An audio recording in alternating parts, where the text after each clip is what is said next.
Hello, book buddies. Today is the day. It is the final installment of our Summer of Sequels, and honestly, it feels like this has lasted forever, and I think that reason is because I was only doing one a month instead of a couple a month, so it's actually been a while since I put one of these together, so bear with me, I am rusty. But with that said, let's go ahead and get into it. I'm excited. We are in for an adventure today. Make sure you have a glass of ice water with you because this will get intense with desert survival. The Lost Sepulcher is by Cate M. Turner, and it is book 2 of the Artifact Guardian series. This was published June 11th of 2021. It has 386 pages, 49 chapters, which that is including the epilogue, averaging about 8 pages per chapter, and the reading time, this is going to be a good 4 to 5 hour investment of reading. It's kind of a thick one. This will fall into several genres. You got mystery and suspense. You have romance, and this could also go under like romantic suspense or romantic adventure. And there's adventure, survival, and historical fiction. Stranded miles from civilization, the message is clear. Somebody wants her dead.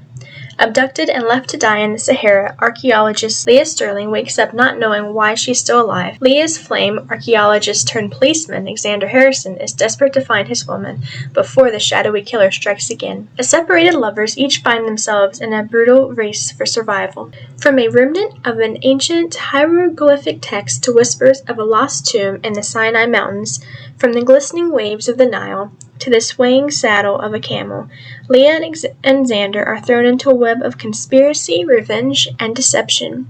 Will they ever be reunited, or will the shocking discovery of one of the greatest mysteries of the past destroy Leah and the man she loves? As I've done with the other books I reviewed for our Summer of Sequels, I'm going to first cover this book as a sequel.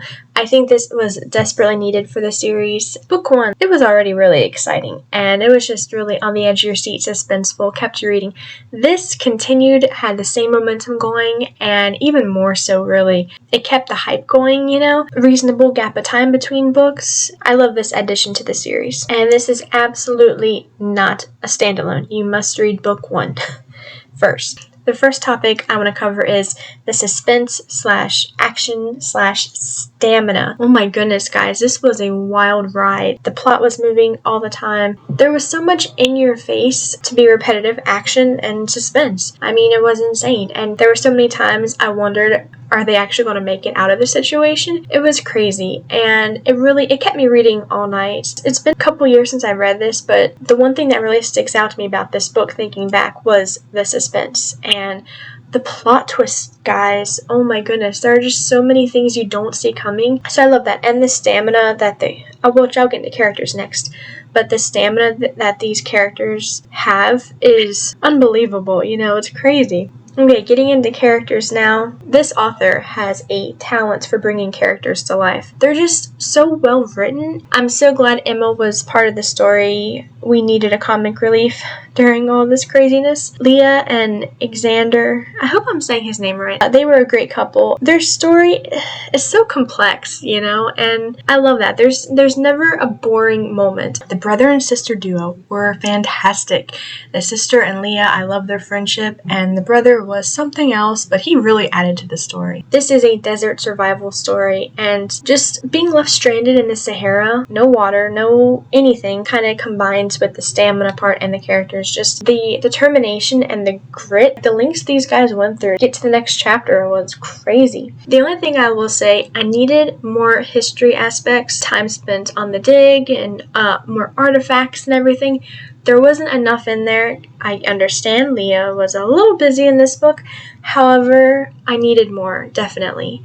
So I rated the Lost Sepulcher 5 out of 5 stars. It was amazing. I love the adventure. If you have a passion for ancient Egypt and that history, definitely give this a read. If you like adventure and action, if you like survival stories, for sure, this one was insane. And if you are a fan of The Mummy or Indiana Jones, definitely don't pass this up. You can find The Lost Sepulcher on Goodreads and add it to your to-read list and follow the author. And as far as purchasing, it's available basically wherever books are sold. I have the main purchase link from her website in the description below.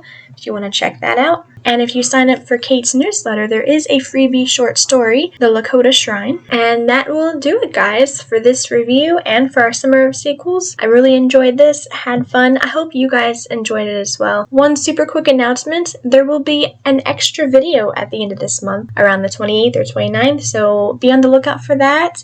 It'll be short, it won't be a review, but it will be an announcement. But more about that later. So until then, happy reading!